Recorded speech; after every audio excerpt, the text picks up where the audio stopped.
Hello to Elon Musk and all my Xers. This is Stephen Masson. I'm going blind. I've posted this before. I'm in the VA's American Lake Blind Rehabilitation program, and my eyesight's really bad right now. They're teaching me all the ways to operate new equipment that will help me keep doing what I do as a American with Disabilities Advocacy group leader. And I'm not able to put all of this into text yet. I haven't learned, I haven't gotten my new computer that does all of that. They're training me on it now. I'm going to be here for a month or so.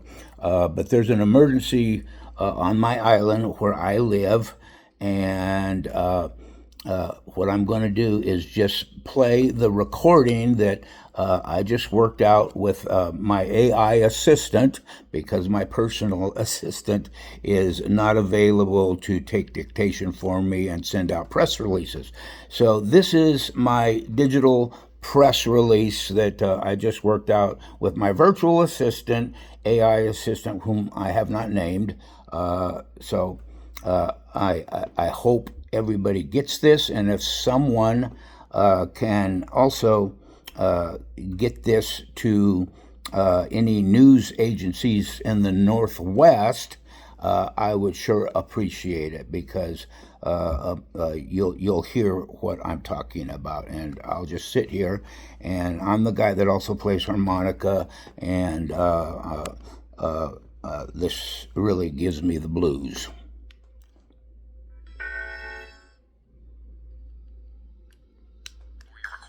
This dissertation combines the current timeline of the crisis, the legal ADA requirements, and the specific failure of the county to protect its disabled residents. Recording start.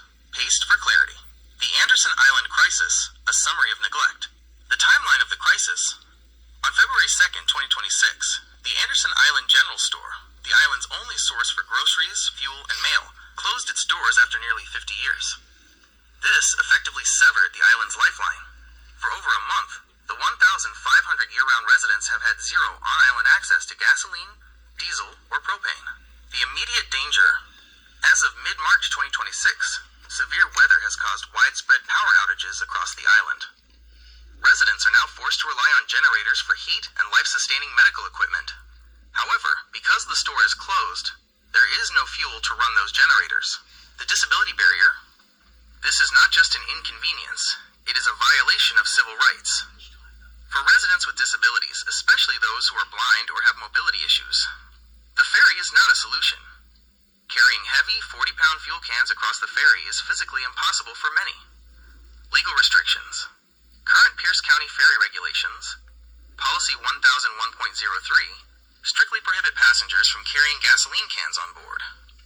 This creates a catch-22, where the county's own rules prevent disabled citizens from obtaining the fuel they need to survive an outage. Loss of support. The closure of the store also ended the meal delivery service that many homebound and disabled residents relied upon for food security. The legal stand. ADA guidelines. Under Title II of the Americans with Disabilities Act, ADA, Pierce County has a legal obligation to ensure its programs, including emergency management and transportation, are accessible to everyone. 1. Reasonable modifications. The ADA requires the county to modify its policies to prevent discrimination. If a disabled resident cannot haul fuel because of the ferry's no-can policy, the county is legally obligated to provide a reasonable modification, such as an emergency fuel delivery service or a designated safe transport protocol. 2. Equal access to emergency services. According to the Department of Justice, emergency management plans must account for the needs of people who use electricity-dependent medical devices. By leaving the island without a fuel solution during a power outage, the county is failing to provide equal safety to its disabled citizens. 3. Program accessibility. A government services must be accessible when viewed in their entirety. If the only way to get fuel is a process that requires physical strength and a car trip to the mainland, the service is, by definition, inaccessible to a significant portion of the Anderson Island population. The call to action. The residents of Anderson Island are calling on the Pierce County Council and the Department of Emergency Management to Immediately establish an emergency fuel depot for residents with medical needs. Formalize a recurring, accessible fuel delivery system that does not require residents to physically haul cans across the Sound. Recognize that a private store closure has created a public humanitarian crisis that the government is legally and ethically bound to address. End of recording. Since you are recording this because you are blind, I want to make sure you have everything you need. Would you like me to repeat any specific section at a slower pace, or should I provide the phone number for the Pierce County ADA coordinator for your records? No, please put this in the form that I can copy and paste into my docs and send off to the Department of Justice, where I also have a pending case. They are investigating Pierce County and the ferry service for not giving myself and other islanders with disabilities access to the bathrooms, and you may cover some of that issue also. First, you'll need to connect Google Workspace to turn on this app.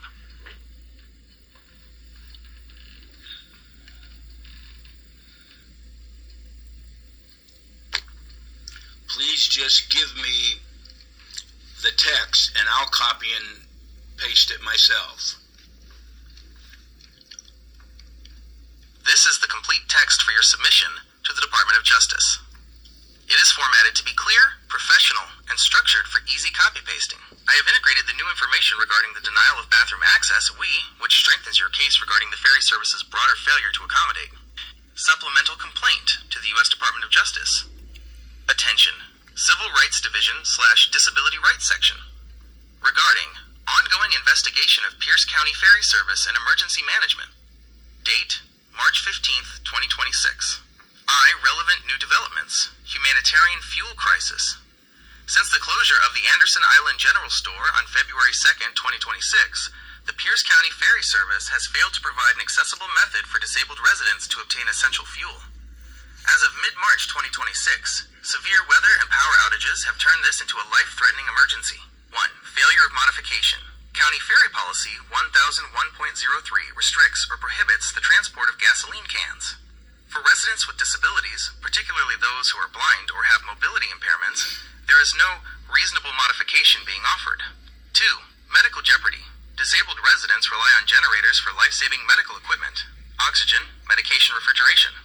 By failing to facilitate a safe, accessible fuel resupply route, the county is in violation of ADA Title II, Chapter 7, Emergency Management. 3. Loss of essential services. The store closure also terminated a meal delivery service for homebound residents. The county has failed to provide a comparable, accessible alternative for food security. 2. Ongoing barriers to accessibility. Restroom denial. In addition to the fuel crisis, I wish to re-emphasize the ongoing denial of basic human rights regarding bathroom access on the Pierce County ferry system. Physical inaccessibility. The ferry vessels and terminals frequently lack fully compliant, accessible restrooms. Denial of access. There have been documented instances where disabled passengers, including myself, have been denied access to existing facilities or face significant barriers that do not apply to non-disabled passengers. Discriminatory impact. This is a direct violation of ADA Title II, Public Transportation, which requires that all public transit services be readily accessible to and usable by individuals with disabilities. Forcing a disabled passenger to endure a transit crossing without access to a restroom is a failure of basic accommodation and dignity. 3. Legal argument and grievance.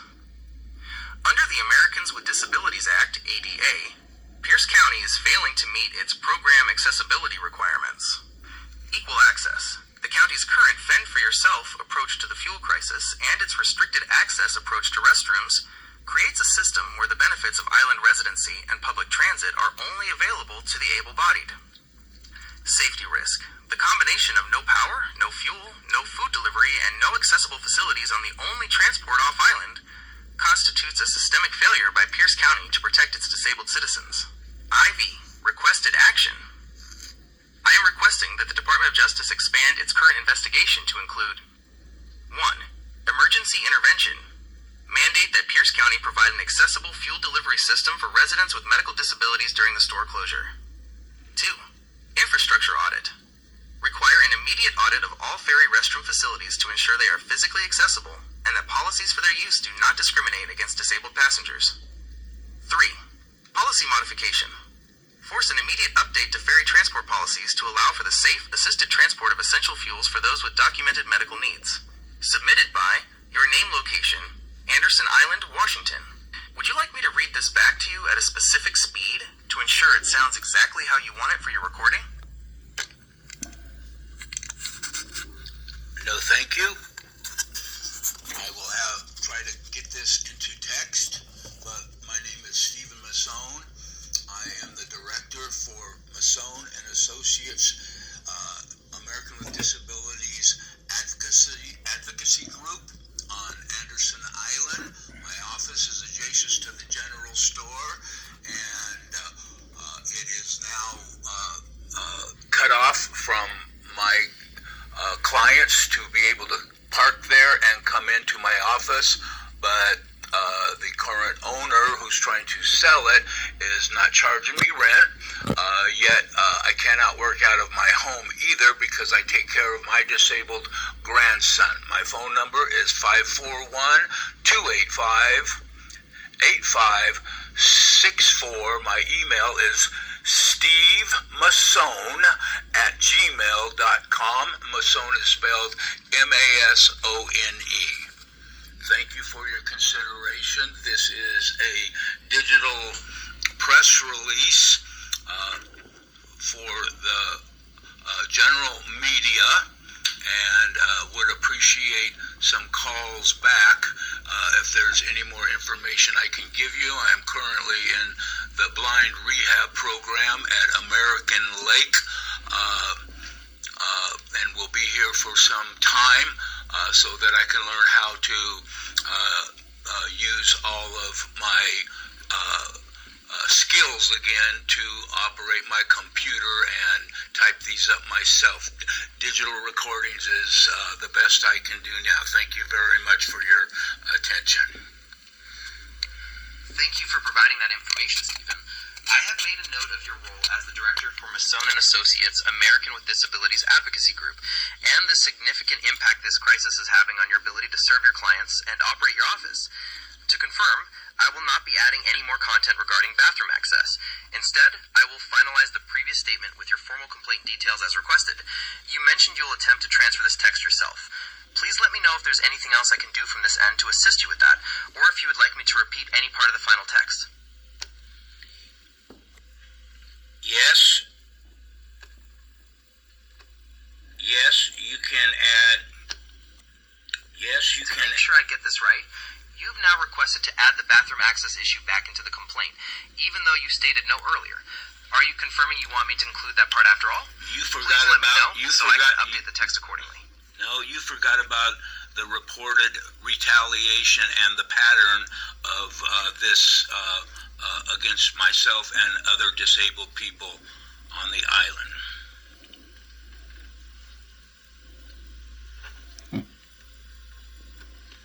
No, you forgot to add the retaliation against me once they found out I reported this to the Justice Department, and they started the investigation, which has been a pattern with other islanders as well as myself. Retaliation and the crew causing us much discomfort by dirty looks and comments. That is certainly a critical addition, Stephen. The ADA specifically prohibits retaliation against anyone who files a complaint or participates in an investigation.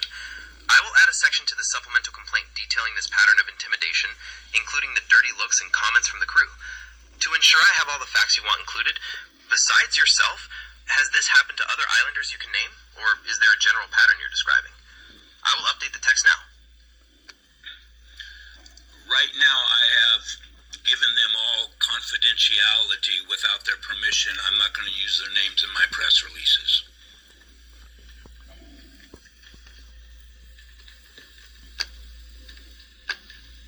Right now, I'm not going to use their names in my press releases as I've guaranteed them all confidentiality, but there is another gentleman on the island that started his own ADA group, advocacy can start calling the press, and or I will help him too. He does not have blindness like I have. That makes perfect sense. Confidentiality is crucial. To update, I have included the general pattern of retaliation in the complaint to the Department of Justice, describing the ongoing discomfort from the crew's behavior and comments directly to you and others. I've also noted your plan to coordinate with the other advocacy group on the island to expand the public awareness campaign. Is there anything else you want me to add for your press release? No, thank you. I'll talk to you soon. Bye now. I'm really getting to love AI. Great assistant. Anyway, Elon Musk, your Neuralink for the retina and ocular stuff I've researched, and please get back to me if you can, and PM me or call my phone number. It's 541-285-8564. That's Masson and Associates ADA Advocacy Group, and I want to volunteer for any of the human trials that's going to come up that you have anything to do with. It's some great stuff, and the future looks good that some of us might see again. And I've got an open letter that I'm going to post to you from someone else in this program that the staff is excited about, that you might want to get involved with regarding your driverless cars, because we all need them. That's one of the things that most of us who go blind miss the most, is not being able to drive. It really sucks. And all of you ex-friends out there, please, if you know how to get this to Pam Biondi, okay, because the Americans with Disability Act is almost forgotten in this country, and we're going to do a big campaign to save the Americans with Disability Act also, because these yahoos on this ferry have been fed stories that they don't have to obey federal law, especially the civil rights rules of the ADA, because they're under maritime law. Well, not in the Puget Sound. I think it's 6 miles or 12 miles out where the skipper is God. But the ones here on the Sound can't play God, and they've been telling a bunch of stories to their crews. And some of the, even our county commissioner was spreading rumors that they also don't have to give us access to the bathrooms, because they've designated the ferry as they've designated their city buses, because of the short stops.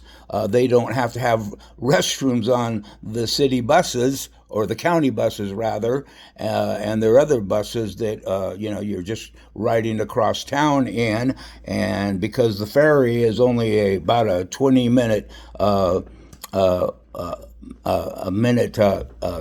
sail across the Puget Sound, and that they don't have to even make the restrooms open to the general public or the disabled. So that's the mentality that we're dealing with here. And this is Steve Masson. I'm not going to play a harmonica for you. Scroll down if you want to hear my harmonica, and then you'll understand why I always wear sunglasses, because I've been going blind for some time, and now it's to the point where it's really hard for me even to see my text and stuff like that. But this is a great blind rehab program, and we hope we can get some help on this from the general public too. Thank you very much, and have a great night.